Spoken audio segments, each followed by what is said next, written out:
آغاز رحمان الرحیم کے نام سے۔ یاد رہے ایک دن ہم سب کو اس کی عدالت پیش ہونا ہے۔ حضرت سلیمان علیہ السلام، جس کو اللہ تعالیٰ نے قدرت دے رکھی تھی ہواؤں پر، اور آپ غائب کا علم جانتے تھے۔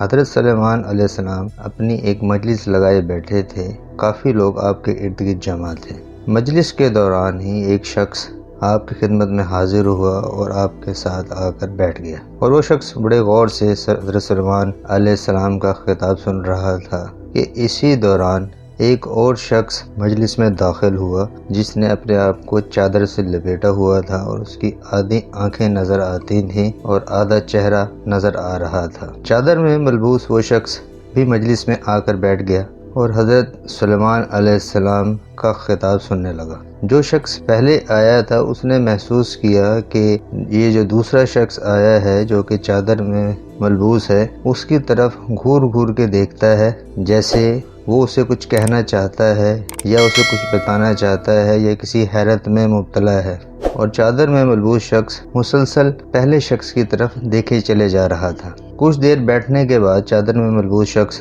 وہاں سے اٹھا اور مجلس سے چلا گیا۔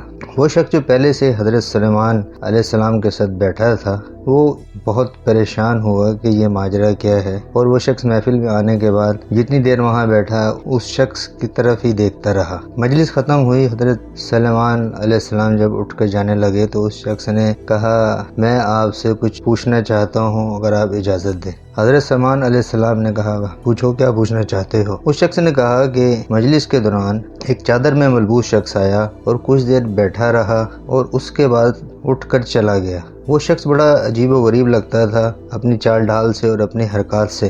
حضرت سلیمان علیہ السلام نے کہا، وہ کوئی شخص نہیں، حضرت اسرائیل علیہ السلام تھے۔ جیسا کہ ہم سب جانتے ہیں حضرت اسرائیل علیہ السلام کے ذمے روح قبض کرنا ہے۔ وہ شخص یہ سن کر جیسے اس کی جان ہی نکل گئی۔ اس نے حضرت سلیمان علیہ السلام سے کہا کہ وہ میری طرف بڑے گھور گھور کر دیکھ رہے تھے۔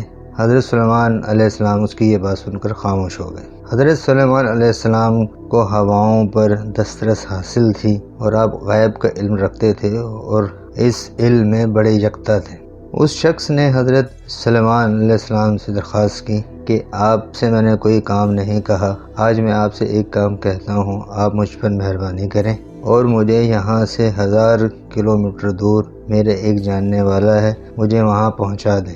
حضرت سلیمان علیہ السلام نے اس کی بات کو مان لیا۔ کچھ دیر بعد ہی وہ شخص جو 1000 کلومیٹر کے فاصلے پر جانا چاہتا تھا ادھر پہنچ گیا، اور اس نے اپنے آپ کو اس علاقے میں پایا، اور وہ اپنے رشتہ دار کے گھر کی طرف جو کہ چند فرلانگ کے فاصلے پر ہی تھا چلنا شروع کر دیا۔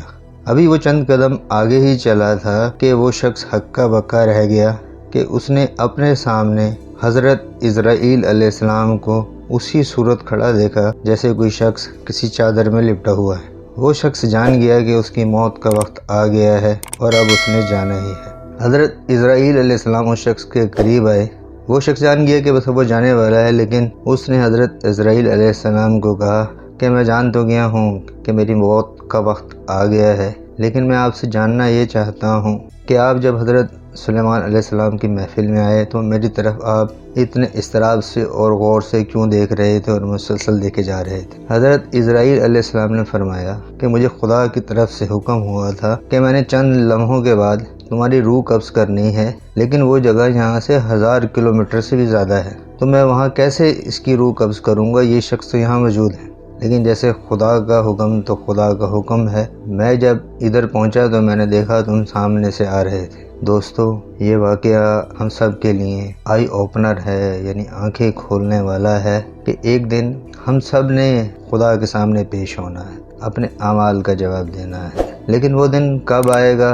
آج سے 20 سال بعد آئے گا، 40 سال بعد آئے گا، یا 40 منٹ بعد آئے گا، یا 40 سیکنڈ بعد آئے گا، یا 40 سیکنڈ کا بھی وقت نہیں ملے گا۔ تو ایسا سفر جس کا پتہ نہ ہو کہ کب شروع ہو، اس کی تیاری تو ہر وقت رہنی چاہیے۔ تو اسی لیے ہمیں اللہ تعالیٰ کے احکامات اور نبی پاک صلی اللہ علیہ وسلم کے ارشادات کے مطابق زندگی گزارنی چاہیے، لوگوں کے ساتھ اچھا سلوک کرنا چاہیے، کسی کو نقصان پہنچانا نہیں چاہیے، ورنہ موت نے تو ہمیں آ گھیرنا ہے۔ اور اس واقعے سے پتہ لگتا ہے کہ موت ہماری طرف نہیں آتی بلکہ ہم خود موت کی طرف جاتے ہیں۔ موت ہماری منزل ہے اور اپنی منزل تک کا سفر ہم خود طے کرتے ہیں۔ دی رائزنگ اسٹوری سے جڑے رہیں تاکہ آپ کو انفارمیٹیو اسٹوریز ملتی رہیں۔ Stay in touch. تھینکس۔